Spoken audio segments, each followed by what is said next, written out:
Hezbollah is this terrific gun that Iran has that is pointed at Israel's head. But that gun, if you fire it, if those 100,000 plus missiles attack Israel, they do a certain amount of damage, and in some cases, who knows, maybe even catastrophic damage. But Israel is still there when it's done, angry and armed and ready to go. Iran has lost that weapon. It's gone. So it's more valuable to you, as a loaded gun on your table than as an empty smoking gun in your hand.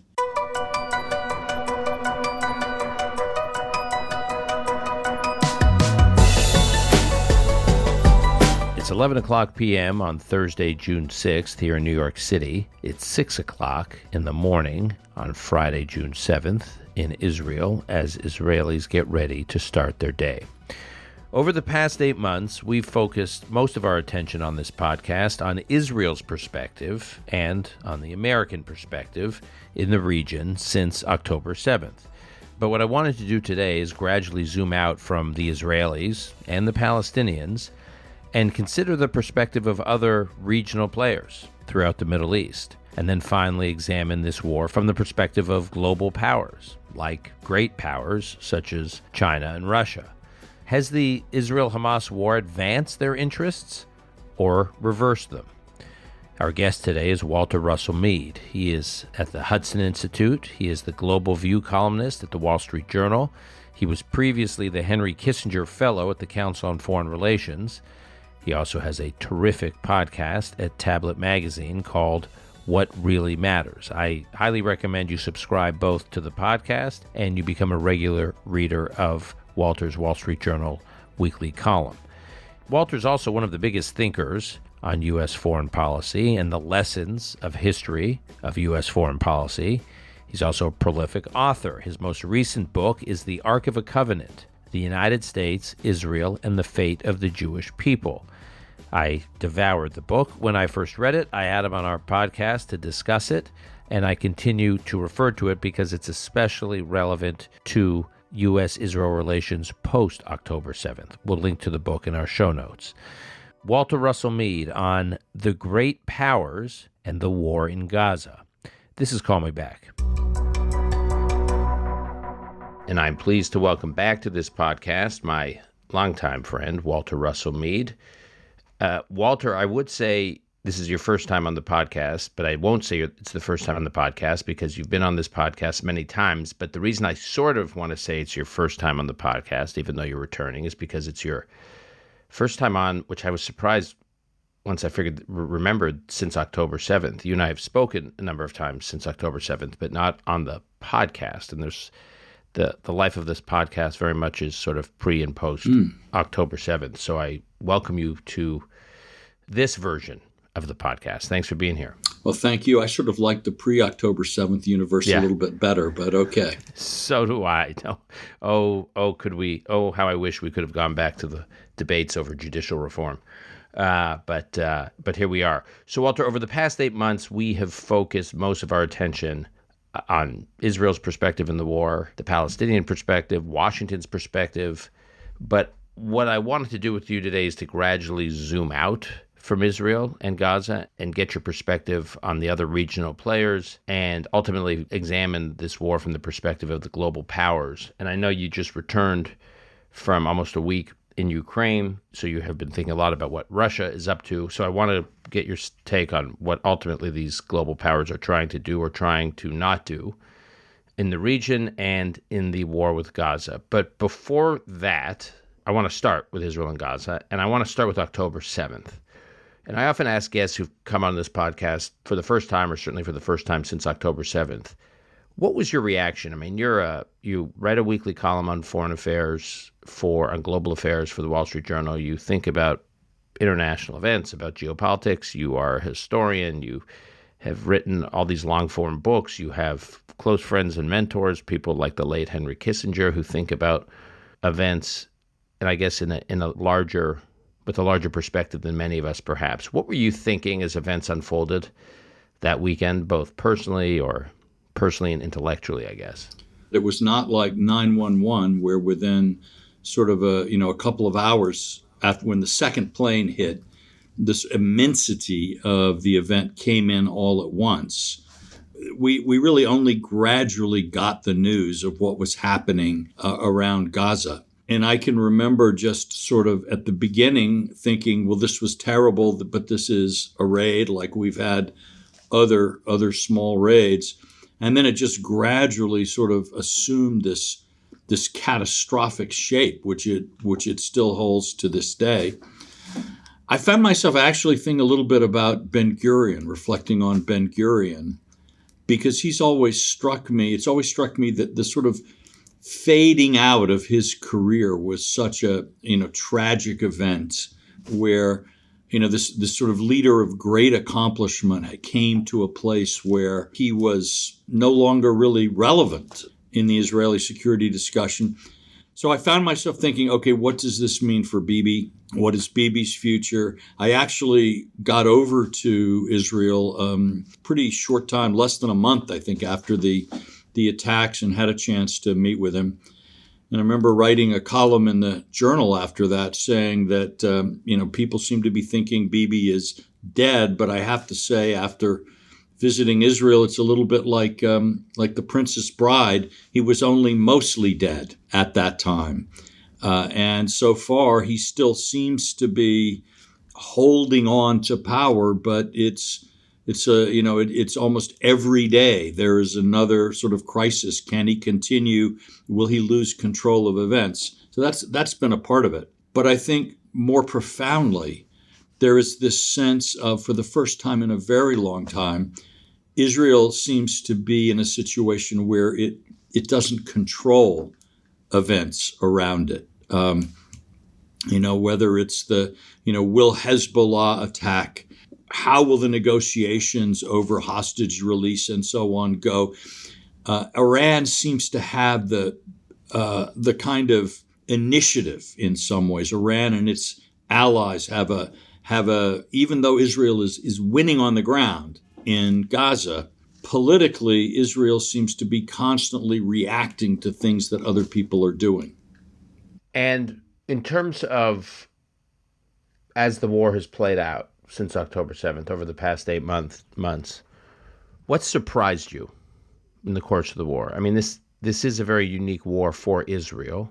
Israel's never really fought a war quite like this, both at least since the War of Independence, in terms of duration, in terms of obstacles, the 350 miles of the tunnels, having this many hostages. I think no country's ever had to contend with fighting a war with such a large percentage of your population being held captive, civilians in most cases, by the enemy you're fighting. So there's a lot that's new for Israel. What has surprised you the most over the last number of months? Well, actually, it's been full of surprises. One was the eruption of anti-Semitism in the United States and on campuses. I'd written in the book we discussed last time I was on your podcast, Ark of a Covenant. I'd written about how the sort of declining faith among some in America in the American experiment, American ideas and ideology, opened the door for a return to anti-Semitism. Had not expected to see it come that quickly with that sort of degree of support in so many elements of the academy. So there was that. Then there, on the other hand, one of the things that has been interesting, I mean, we can say many things about whether the U.S. or Europeans or other countries have or haven't been supportive enough of Israel, but compared to past wars, particularly in Europe, what we've seen is actually a much slower move against Israel than in past conflicts since 1967.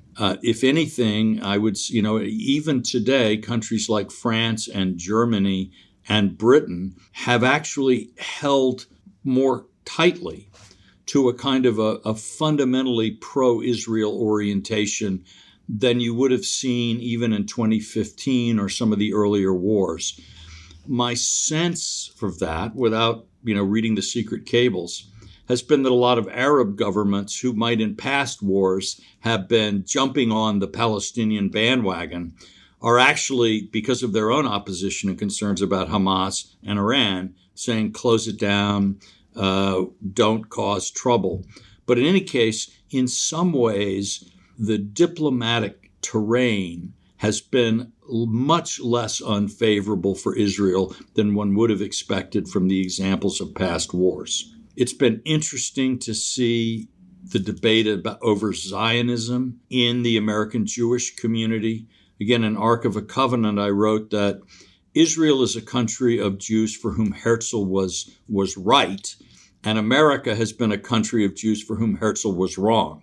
That is, Herzl's belief was that liberalism, liberal values, the strength of liberal political ideology in non-Jewish Western populations would not be strong enough to provide safety and security for Jewish minorities in those countries. And Israel is full of Jews who found this to be true. America is full of Jews who, until October 7th, by and large, considered this false.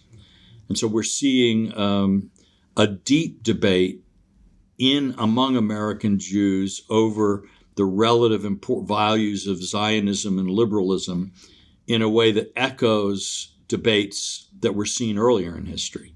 So there are a lot of things going on. This is an extremely complex mix of political, geostrategic, and cultural issues. I guess that cuts to my next question, which is, what is this war about? Some wars are about advancing one party's hegemony in a region or gaining territory. This war seems to maybe be at least partly about territory, but it feels to me like seems to me like it's about something much bigger and much different. Well, look, I think this is a revolutionary war of resistance with the sort of Iran and its proxies and allies as one protagonist, with Israel and to some degree outside powers like the U.S., even the Europeans, and the conservative Gulf Arab states and Egypt on the other side. But both of those alliances are shaky and have lots of countercurrents in them. But the sort of the big Iranian idea in the Middle East is that they can combine hatred of Israel and hatred of the United States with hatred of Arab rulers and the privileged, wealthy sectors of the Arab world into a kind of a regional populist insurrection in which the dislike of Persians and the religious dislike of Shia will be overcome by Iran's ability to stand at the center of this axis of resistance. I think that is the big picture of this war. In a sense, that's what the Israelis ultimately are having a very hard time figuring out how to deal with, in part because the U.S. looks at this one way and Israel looks at it another. Okay, I'm going to want to come back to that because I want to talk about the regional perspective. And there are multiple actors who are actively participating. Hezbollah, Iran, the Houthis, there are mediating actors, Qatar and Egypt. And then there are actors that seem to be on the sidelines, maybe working things behind the scenes to some degree, but not taking a frontal-facing, directly engaging role. Saudis, the Bahrainis, the Emiratis, I guess the Turks are getting more directly involved than they had been. But let's start with the active players, Iran and the proxies, which you just referenced and alluded to. What is actually Iran's perspective here? And I guess by extension, it's proxies. And are they really just Iran's proxies, or are any of these proxies, like the Houthis, like Hezbollah, do they have interests that are independent of Iran? Of course they do. There really aren't many robots or automatons in world politics. So everybody's got a patron who, to some degree, they share a set of values or priorities with, but then they also have their own perspective. So Hamas is a different thing from Hezbollah. Hezbollah is a different thing from the Houthis. All of them, there are ways in which they find Iranian support necessary and indispensable, but there are other ways in which they find it chafing, just as Israel finds its relationship with the U.S. sometimes helpful, sometimes really frustrating. You find these patterns in all international relations, I think. So each of these is complex, and of course, within each of them, there are factions in Hamas, there are factions in Hezbollah who have different relations with different factions in Iran, and so on and so on and so on. So at the level of that we can talk about it on a podcast like this, is a certain amount of generalization, overgeneralization is going to be necessary. But at the same time, too, not everybody knows what everyone else is thinking. So people are not in this in the Middle East particularly, but everywhere in world history, in world politics, people are not necessarily interested in letting the other players know what cards are in their hand. And so, is the leadership of Hamas leveling with the leadership of Iran all the time? No, it's not. Does Qatar play a double game in some ways? Yes, it does, et cetera, et cetera, et cetera. So this kind of feeding frenzy of uncertainty and ambition and competition is, I think, a primary feature of the situation that we're in now, where the factionalism that we see, say, in the Israeli cabinet or in Israeli politics is kind of mirrored by factionalism that we see in other places. And at the same time, this overall alignment of a group of regimes and in some cases peoples who see their interests as broadly aligned with a powerful U.S. presence in the region and a strong Israel, and see those as positive forces. Those groups are in competition, in a contest with other forces who see both Israel and the American presence as intolerable affronts, something that must be destroyed. And just in terms of these factions, I mean, you talk about factions, which is interesting. There are factions within the enemies of Israel. There are factions, meaning that there are, like, Hamas is its own faction. Hezbollah is technically its own faction, which is independent of Iran. And then within Hamas and within Hezbollah, there are factions. Mm-hmm. We tend to focus on the factions within, say, Hamas and Hezbollah that are focused on the destruction of Israel, because those listeners to this podcast who care about Israel, or those listeners to this podcast that are focused on U.S. foreign policy and U.S. foreign policy interests in the region, are therefore have reasons to be concerned about Israel.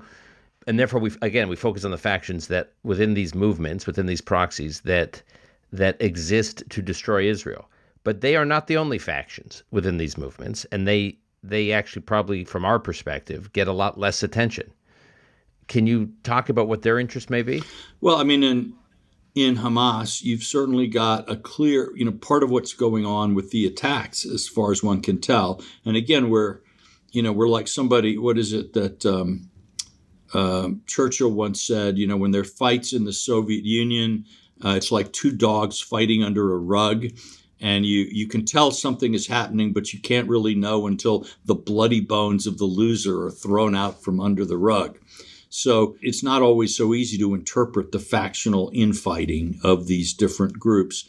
But it does look as if part of what was happening is that the political leadership, military leadership of Hamas in Gaza was throwing off to some degree the leadership of the international movement that was based in Qatar, based in Turkey.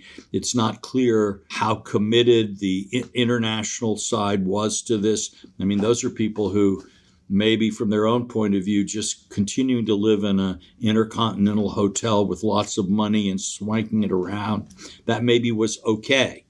And they were willing to postpone the destruction of Israel or the final war until at least their kids got through Harvard or something like that.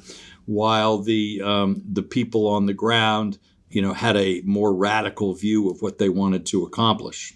Meaning the difference between the military wing of Hamas in Gaza versus, which is Sinwar, let's loosely call it Sinwar and Deif, Mohammed Deif versus Khalid Mashal and Hania, Ismail Hania, who are bouncing around the region playing diplomacy. Exactly. And those allegiances are likely, or those relationships are likely to shift in response to specific events and so on. And we should understand that all of those people are spending as much time thinking about those relationships as they are about the issues that we are focused on of, the progress of peace negotiations and so on, so that any faction in Hamas is not just thinking, okay, what's best for Hamas as a whole, what's best for Gaza, but what's best for me and my guys against them and those guys. There's a lot of that going on. Yeah, it's interesting when I travel to the region, when I travel to the Gulf, and I'm sure you experience this, and you spend time waiting to go in and out of meetings, government officials, whatever. And you see on the television all the time, you see Al Jazeera, most places, depending on where you are, or Al Arabiya, or whichever one of the Arab satellite channels is popular in the country that one's visiting. It's incredible, the wall-to-wall coverage of the intra-Israeli government politics. You're sitting there watching Al Jazeera, and it's like wall-to-wall coverage. Benny Gantz did this, Yoav Gallant did that, Ben Gvir did this, and they cover, and it's like as though there's no politics happening and no intra-government negotiations happening in these governments in the Arab world. Not to mention what is actually going on behind the scenes among the decision makers in Hamas. We just don't know. Right. And that, again, that's sort of by design to some degree. It is, in a way, contributing, I think, to the normalization of Israel's place in the region in a really odd way. From thing of the Jewish, the Zionist entity as that which could not be named, and people were criticized for visiting it and so on. Now you have this intimate knowledge of Israeli politics through a hostile framework, to be sure. But it's harder to deny the reality of the Jewish state and the fact of a Jewish society sitting in the region. It's possible, I certainly hope, that as the war ends and things move on, we can see this whole process as part of the way in which Israel sort of sank roots down into the rocky soil of the Middle East and became an obvious, sort of incontestable, normal part of Middle Eastern life. Yeah, it's interesting, and you mentioned it because I mean, there wasn't an Al Jazeera or an Al Arabiya back, during previous earlier wars, at least, in the 6 Day War in '67 or the Yom Kippur War in '73. But one could imagine that the Arab press could care. So we couldn't monitor it, but one could imagine the Arab press didn't care much about, Levi Eshkol is up, Golda Meir is down. Right. I mean, they just didn't. They it was just the Zionist enterprise to them was this passing, transient polity, and so what the inner workings were and the inner maneuverings of this thing that would be gone tomorrow. So they projected. So the Arab world projected was irrelevant. Whereas now it's you're right. It's like an implicit. Concession. Yes. that this thing is here to stay, and they need to pay attention. Exactly. To what's happening inside. Right. Every Arab will now be at some level informed that there are parties in Israel, there are factions in Israel, et cetera, et cetera, et cetera, that Israel is a society and a state. Right. Are you surprised that Hezbollah did not engage in all-out war with Israel either the weekend of October 7th, days after October 7th? Obviously, now they're being more provocative. They're launching more and more rockets, drones, some of which seemingly intentionally, although we don't know for sure, but to inflame these mass fires in the north that are just horrendous to watch in terms of the damage they're doing. So separate from that, I mean, that's one track, one way they could have gone, which was arguably just sort of incremental versus all-out war. Many of us thought there was a very high likelihood that they would go for all-out war while Israel was bogged down in the south. I was generally less focused on the possibility of Hezbollah going to war. My own sense would be that, first of all, Hezbollah doesn't want to lose a war. and it would, they would be unlikely to win a war. And launching the attack at the time that Israel was, absolutely in war mode would not have led necessarily to a very good outcome for Hezbollah. But at the same time, I think there's something on the Iranian perspective which is real, that Hezbollah is this terrific gun that Iran has that is pointed at Israel's head. But that gun, if you fire it, if those 100,000 plus missiles attack Israel, they do a certain amount of damage, and in some cases, who knows, maybe even catastrophic damage, but Israel is still there when it's done, angry and armed and ready to go. That Iran has lost that weapon. It's gone. So it's more valuable to you, as a loaded gun on your table than as an empty smoking gun in your hand. And I think, and in terms of how does Iran think that it deters Israel, has deterred Israel from attacking its nuclear sites or doing other things, I think in the Iranian calculation, the idea that it can use Hezbollah as a retaliatory second strike capability is a significant one. And my guess would be that it does, in fact, inhibit Israeli defense intellectuals and policymakers, because you don't want to do something that would launch that kind of destruction. So Iran would want to keep that force in being. And Hezbollah, which, at the moment is in control of Lebanon as much as it wants to be, and, has no internal opposition that it really needs to worry about. The status quo in Lebanon is just not that bad for Hezbollah. So I think what we're seeing again is, yes, as now, they want to press every advantage. They want to push Israel on the back foot. They want to do everything they can think of to make life as difficult as possible for the Israeli government. They don't want to trigger that all-out war.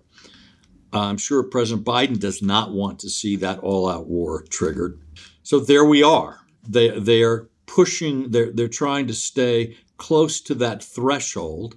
They want to make it look like they're being militant, that they're not completely abandoning Hamas, or that they're not being completely, indifferent and lazy and all of that stuff to the common danger.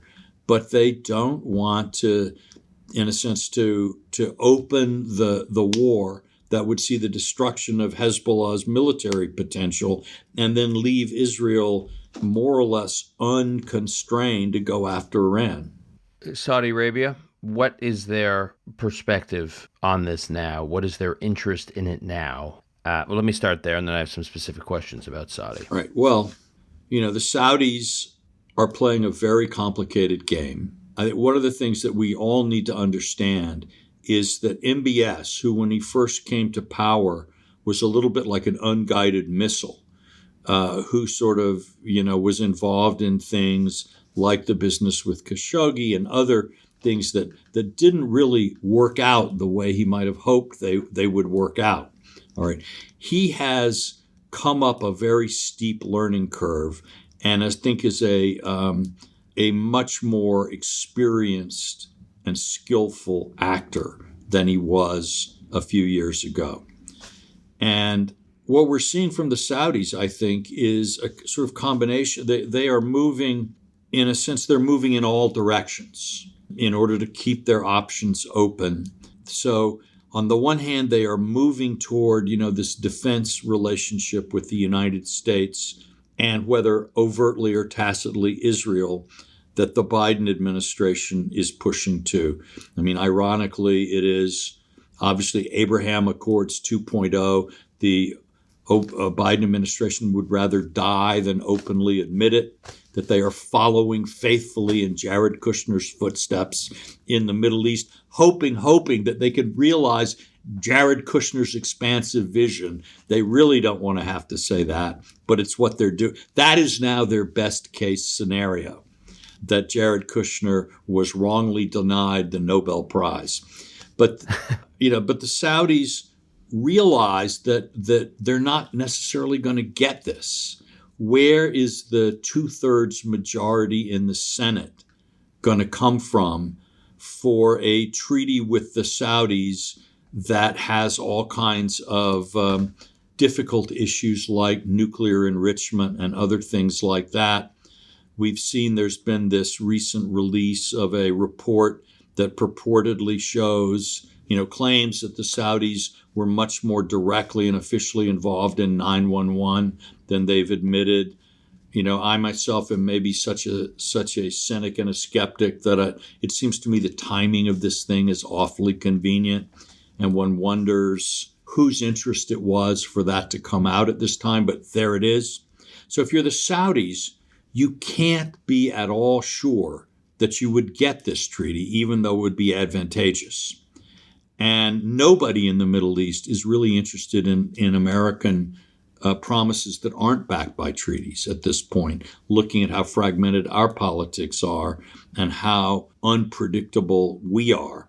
And in fact, to some degree, even the value of an American treaty relationship is depreciating, as our sort of incoherence and overcommitments become more apparent. So the Saudis are very, very definitely looking at other options besides this treaty. My understanding, again, from people who know the region perhaps better than I do, is that the Saudis think they have a much better chance of getting a treaty ratified under a Biden administration, under a Democratic administration, because there will be Republican senators who vote for it because they think it's a good idea. There'll be Democrats who would die in the ditch against it under a Trump administration, but would loyally support it under a Biden administration. So if you need 2/3, you want this to be from the Democrats, I think. Well, one thing I've heard on that, Walter, from Israelis who want it, Saudis who want it, and Republican senators who want it, is they basically argue the best reason to do it now is because Republican senators will be for it, even if it gives Biden a big foreign policy win right before his reelection, because Netanyahu and the Israelis want it. And there are Democrats who would vote for it in the Senate, even though the last thing they want to do is give anything to MBS, but they would do it because Biden wants it. Right. And Biden needs it. And so that's how you get the coalition. Right. But I think basically the Republicans do it for Bibi and the Democrats do it for Biden. But the clock is ticking Right, because you getting a treaty signed, getting it presented to the Senate, holding hearings. There are not that many days left on the legislative calendar before the election. Do you think it could pass without Israel involved? So could you get some kind of Saudi-U.S. defense pact that delivers to Saudi Arabia all these bells and whistles that Saudi wants on the nuclear side, on the defense side, if it doesn't include the sweetener of normalization with Israel, which matters a lot to a lot of senators in Washington? I'm not sure that the Biden administration would want that. I think it's a sweetener as much for the Biden administration as anybody else. Otherwise, it's I don't know when an American government has done such a reversal as trying to make Saudi Arabia a pariah state and now giving them sort of more support for nuclear enrichment than you're giving almost anybody but India. It's a head spinning reversal, and I think in the administration as well as in the party and in the Senate, it's hard to do that without being able to show something on Israel. In terms of Saudi's interest in normalizing with Israel, well, we know that MBS definitely wants it. He's made that clear publicly. He's made that clear privately, even more emphatically privately. He also is not king yet. He still needs to transition to be king. And obviously he feels confident he'll be king, but a lot of things could surprisingly go wrong on his path from crown prince to king. Do you think he has any apprehension about overshooting in his normalization efforts with Israel to the point that before he's king, he could jam himself up internally in intra-Saudi politics? Dan, I guess I would actually object to your premise there. we don't know what he thinks. We know what he says. And if you are in his position, you would be an utter blithering idiot to share your deepest inner thoughts with foreign interlocutors or very many domestic interlocutors. We know that it is very much in that he wants Americans and Israelis to believe that he deeply, deeply, deeply wants this treaty. But we also know that unless he's an idiot, and he's not an idiot, he's preparing half a dozen other options too. So we have to sort of think through what is it that he wants, or where do his interests lie. The U.S.-Saudi relationship was originally based on two things. We would provide Saudi Arabia with security against any external enemy and attack. And then we would also work with the Saudis to ensure the long-term development of their oil wealth. And the Saudis would be in OPEC, a moderate, because they had hundreds of years of reserves, and so they didn't want to make a fast killing in oil that would then destroy the world economy. So they would be moderates in OPEC. We would work with them on these things. All right. These days, we are much less reliable as a security partner. And we are also trying to destroy their oil business. So we are doing our best to make sure that 30 years from now, there will be no value in Saudi Arabian oil. So they cannot look at us as a friendly power in the same way. They simply cannot. They're going to be far more interested in countries like India that has no interest in ending any oil use anytime soon. They will never want to find themselves in a position of dependence on us. That said, they would, any security guarantees going, that could be very nice, even if they are devalued. So they don't no longer believe it's a blue chip thing like NATO in 1960. It's just some like weaker alliance that you hope they'll stick to, which is probably where they are realistically. And then any kind of economic cooperation they can get going as they try to convert their economy, in ways that would make any problems with the future of oil less serious for them. I want to zoom out now to the global powers. And we spend a lot of time on this podcast talking about the U.S.-Israel relationship. We don't spend much time, certainly since October 7th, discussing what Russia's interests are in the region and what China's interests are in the region. You just got back from Ukraine. You have been spending a lot of time thinking about the war that Ukraine is bogged down in and Russia is bogged down in.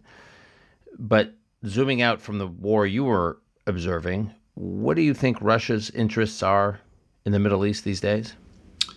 To make us unhappy and to generate the maximum amount of income possible from Russian oil.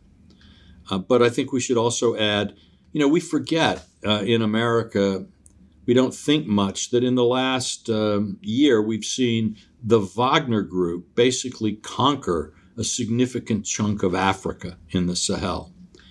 And they're doing this by providing protection to regimes against both jihadi groups at times or other dissident groups or other tribal groups in exchange for claims on natural resources, gold, uranium, oil in some cases. And they are expanding, they're continuing to expand their power there. In some cases, they are doing this with Middle Eastern governments or with the support of various Arab regimes, some of whom in other ways present themselves as being friendly to us. So the Russians are playing a big game here. They continue to make money from things like their engagement in Syria. It's not so much that the Russian economy benefits, but that many of the oligarchs and powerful figures around Putin have resources that come from that. After the death of Prigozhin, the unfortunate tragic death of that gentleman flyer. Putin has managed to consolidate his hold over Wagner, right? So the Middle East actually sees Russia, where we tend to still see Russia as this, what was it, John McCain's phrase, a gas station with a flag, right? Yeah. Actually sees Russia as a serious geopolitical player, which is in the heart of the region with Syria, which has a core alliance with Iran, which is providing important resources, and I would guess intelligence resources as well, to Iran, and which is also operating pretty actively in parts of Africa that are quite close to Middle Eastern countries and quite important to Middle Eastern countries. So it actually matters much more to Saudi Arabia, the Emiratis, and others that they have a good relationship with Russia than mattered even 2 years ago. And this is the sort of where American foreign policy, I think, again, has lost its way. Other people are playing the great game. We're not. We're sort of, still kind of playing out the preservation of the liberal rules-based order and stuff, where other people have moved on into quite different games where some of our objectives are seen as kind of irrelevant. China. So before October 7th, there was a lot of noise and news about China's rising diplomatic reach within the region. They got credit for engineering this détente between Riyadh and Tehran.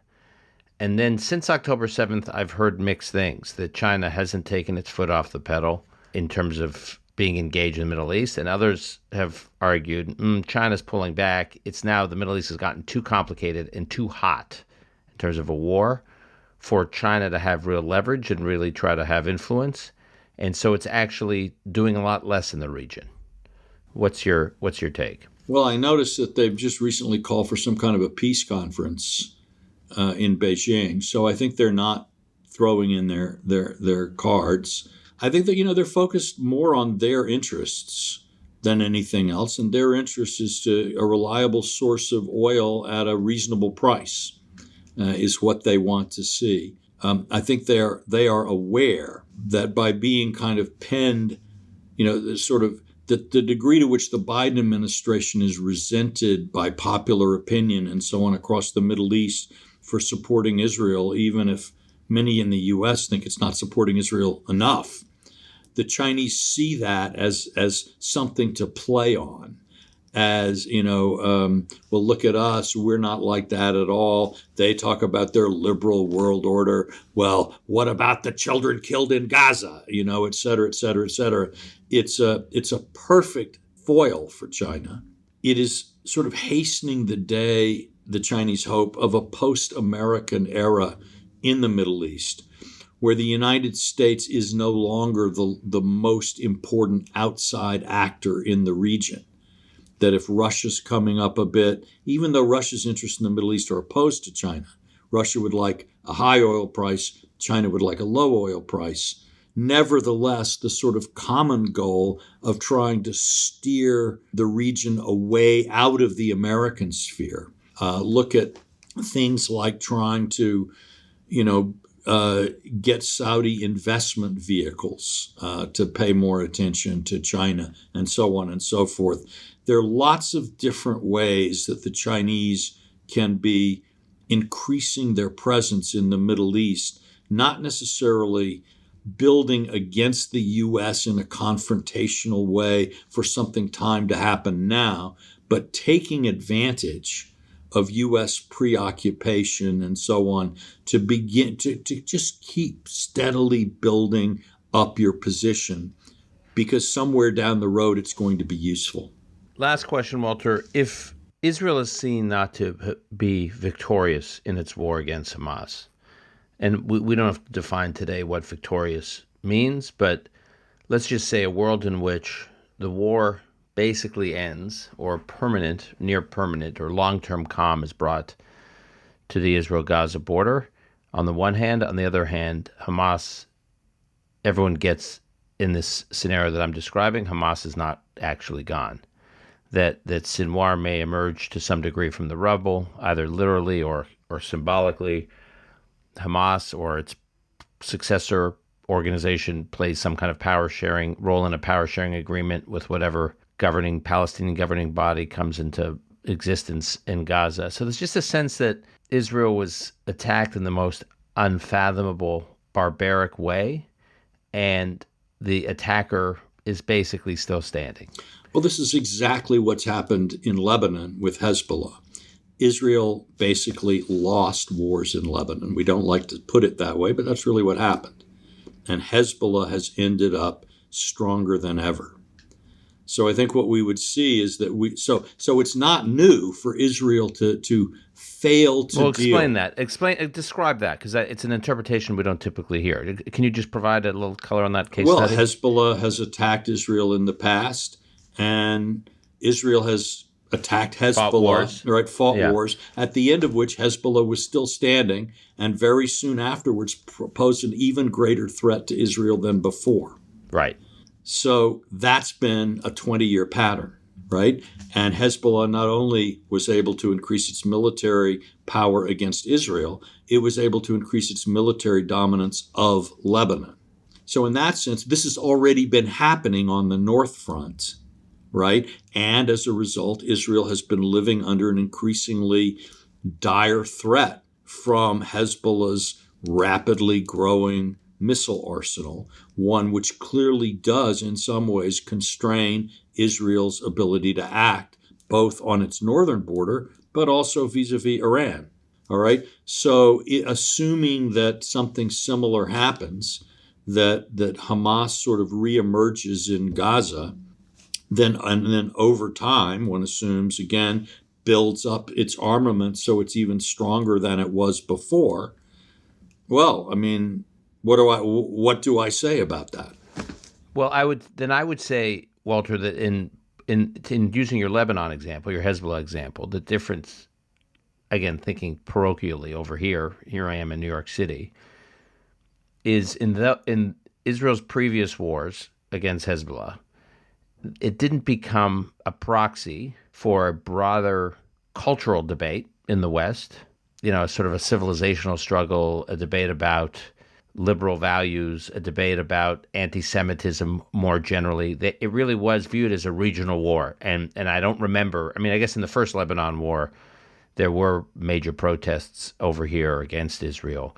In the second Lebanon war, yes, a little bit, but nothing more than we see in every war Israel basically had between the first Lebanon war in the early 80s through, October 7th, 2023, with detours obviously around the Intifada where you start to see some protests. But again, what we see now is nothing like the blowback against Israel in virtually every aspect of American and European and Western life.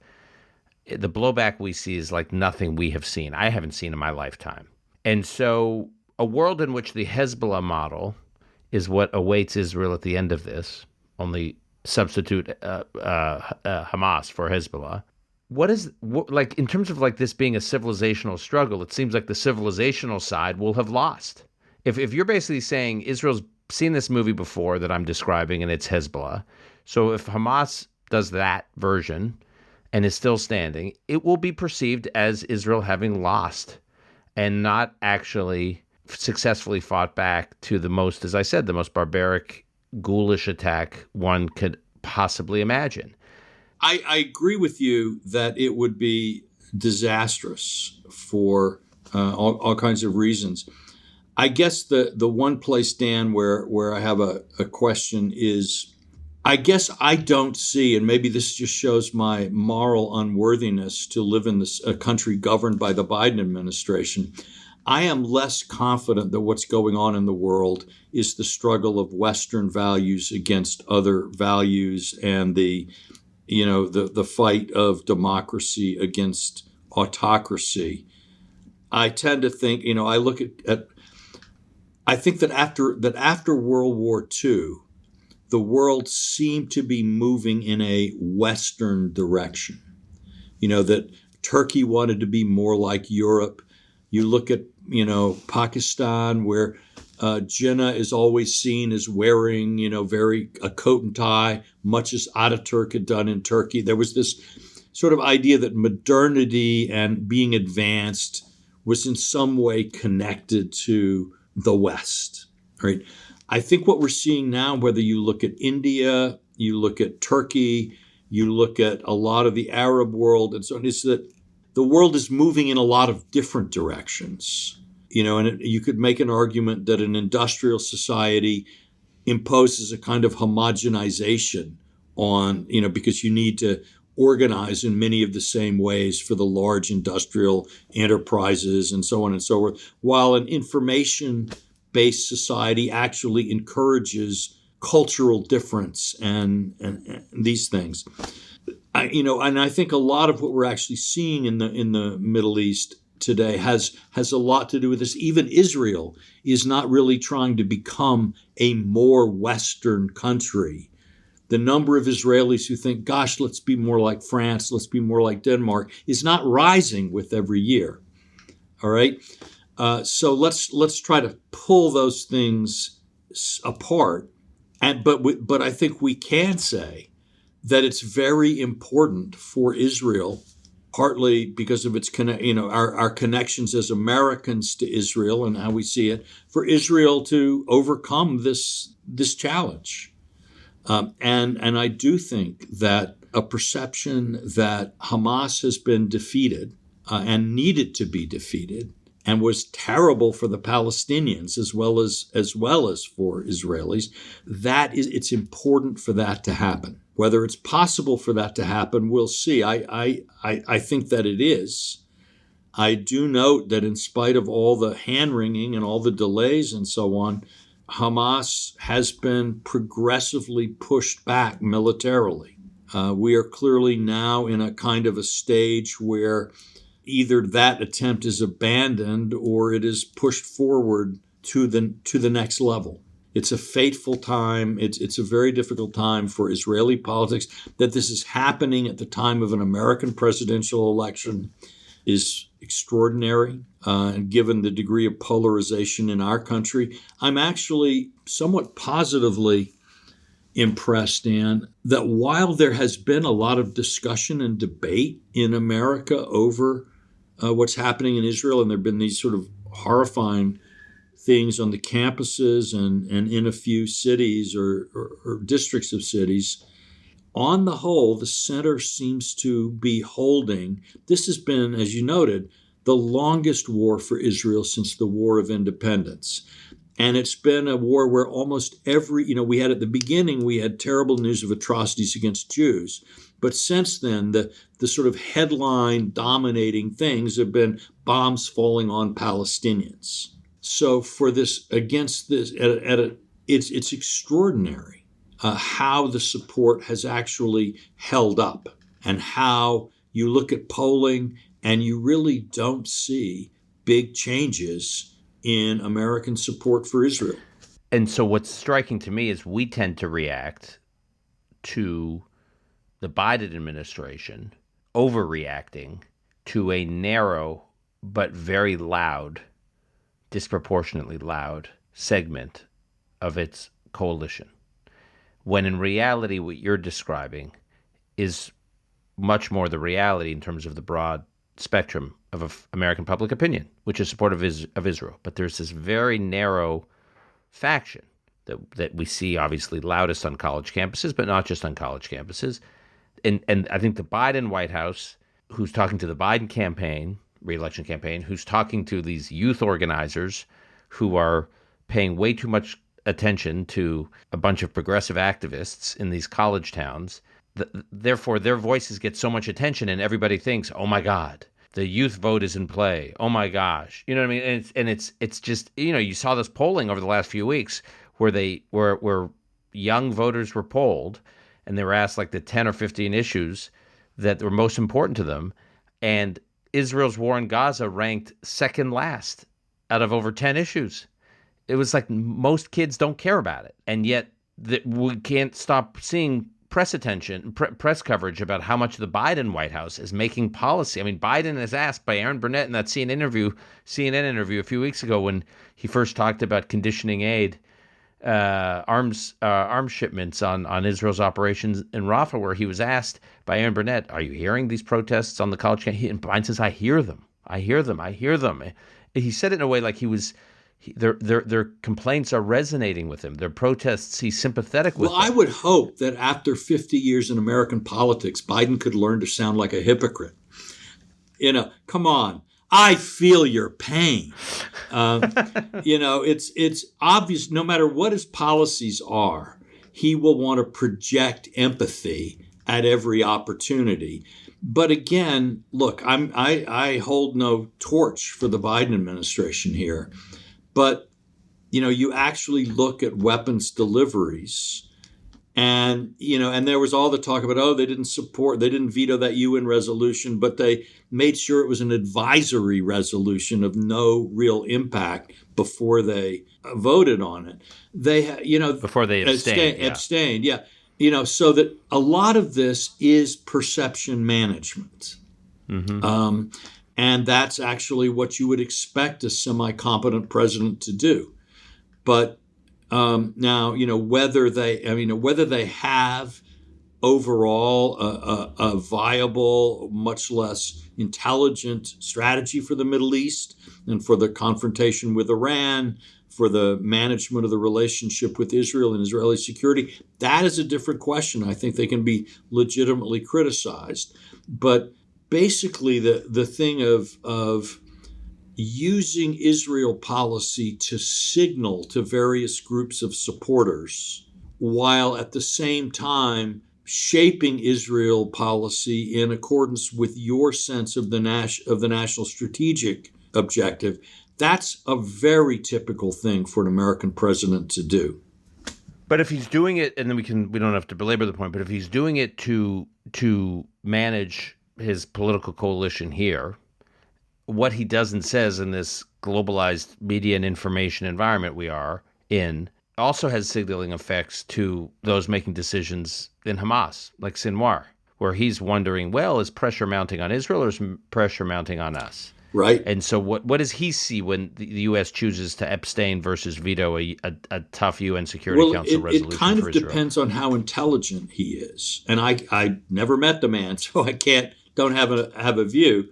And how ideological he is. If he has, the intelligence of a grasshopper, all right, he knows that these kinds of things are signaling, and that you can't just sort of take the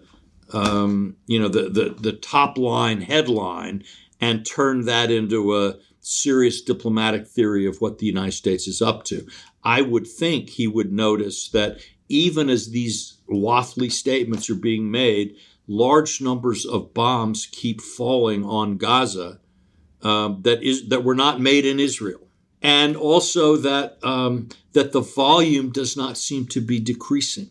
So I think we have to give. I mean, it is possible that he's a delusional fanatic who has no idea what he's doing.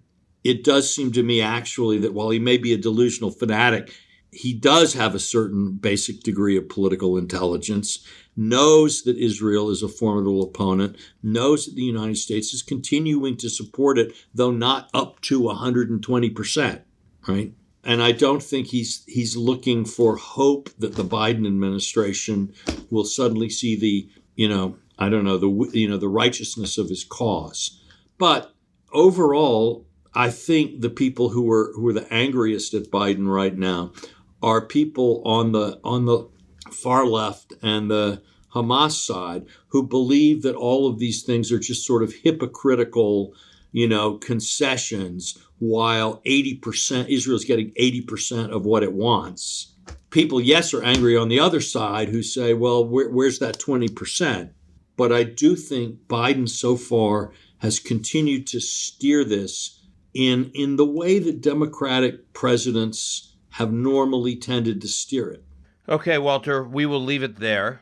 Thank you, as always. This is just whetting my appetite, so I'm not going to allow such a long stretch to go between this appearance on Call Me Back and your next appearance. as I did between your last appearance and this appearance. So thank you, and I will. You referenced your Ark of the Covenant, so I'm actually going to repost the link to that book in the show notes. Until next time, thank you. Great to talk, Dan.